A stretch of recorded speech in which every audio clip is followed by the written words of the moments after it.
আল্লাহ বলেন, বাল তুসিরুনাল হায়াতাদ দুনিয়া ওয়াল আখিরাতু খায়রু ওয়া আবকা। বাল তুসিরুনাল হায়াতাদ দুনিয়া, তোমরা দুনিয়ার মোহটাকেই যেমন কেন মনে করো, দুনিয়ার মোহটা।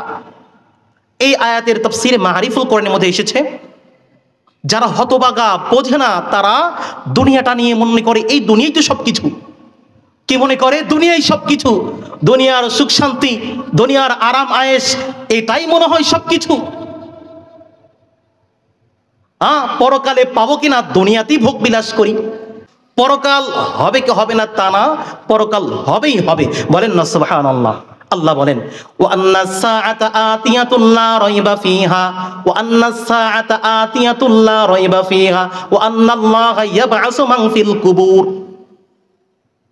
আল্লাহ তাআলা জানিয়ে দেন যে আন্নাস সাআতা, কিয়ামত হবেই হবে, আতিয়াতুল লা রাইবা ফিহা, এই কথার মধ্যে কোনো সন্দেহ নাই।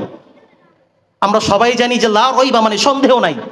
আলিফ লাম মিম যালিকাল কিতাবু লা রাইবা ফি হুদাল লিল মুত্তাকিন, এই আয়াতের তাফসীর আমরা কম বেশি সবাই জানি। তাহলে ওয়া আন্নাস সাআতা, কিয়ামত হবেই হবে, আতিয়াতুল্লাহ, কিয়ামত অবশ্যই হবে, লা রাইবা ফিহা, এতে কোনো সন্দেহ নাই। ওয়া আন্নাল্লাহা ইয়াবআসু মান ফিল কুবুর, অবশ্যই আবার মানুষকে কবর থেকে উঠানো হবে, আবার অবশ্যই মানুষকে কবর থেকে উঠানো হবে।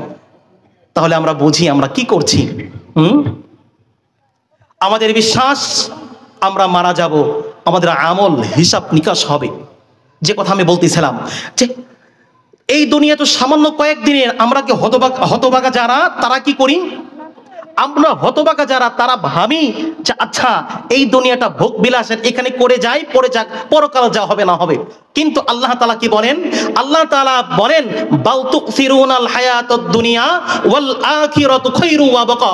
আল্লাহ তাআলা কঠিন ভাবে জানিয়ে দিলেন, তোমরা শুনে রাখো, ওয়াল আখিরাতু খায়রু ওয়া আবকা, আখিরাতটা, পরকালটা স্থায়ী, যেটা অবশিষ্ট থাকবে, বাকি থাকবে, এটা সত্যই সত্য। এইটা বোঝানোর জন্য, এইটা মানুষের দ্বারে দ্বারে পৌঁছানোর জন্য, এই আখিরাতের কথা বোঝানোর জন্য, কবরের কথা বোঝানোর জন্য, জান্নাতের কথা বোঝানোর জন্য, জাহান্নামের কথা বোঝানোর জন্য এই আয়াতের তাফসীরে এসেছে। আল্লাহ তাআলা তার খোদাই কিতাব পাঠিয়েছেন। বলেন না সুবহানাল্লাহ। বাল তুসিরুনাল হায়াতাদ দুনিয়া, এই আয়াতের তাফসীর পড়লে পাবেন যে এই কথাটা বোঝানোর জন্য যে এই দুনিয়া কিছুই না, অল্প কয়েকদিনের জন্য এই দুনিয়াটা, অল্প কয়েকদিনের জন্য এই দুনিয়াটা, এইটা বোঝানোর জন্য আল্লাহ তাআলা তার খোদাই কিতাব পাঠিয়েছেন এবং নবী আর রাসূল পাঠিয়েছেন। বলেন না সুবহানাল্লাহ। এবং আলেম ওলামাদেরকে পাঠিয়েছেন। যেই দিন এই সুন্দর সুন্দর কথা বললেওয়ালা মানুষ থাকবে না, কোরআনের তাফসীর করার মানুষ থাকবে না, হাদিস থেকে কথা বলার মানুষ থাকবে না, তখন আল্লাহ তাআলা কিয়ামত দিয়ে দিবেন, আর দুনিয়া রাখবেন না। এই আয়াতের তাফসীর আরো এসেছে, আল্লাহ তাআলা পরকাল যে অবশিষ্ট বাকি থাকবে ওইটা বোঝানোর জন্যই আল্লাহ তার নবী এবং রাসূলকে পাঠিয়েছে, আর আলেম ওলামাদেরকে পাঠিয়েছে। তারা এত সুন্দর সুন্দর করে বয়ান করবে, মানুষকে বুঝাইয়া দেবে যে এই দুনিয়াটা কয়েকদিনের, কবরের জগৎ, হাসরের জগৎ, এটাই সত্য। তখন মানুষেরা এই দুনিয়ার কবল থেকে মুক্তি পাবে।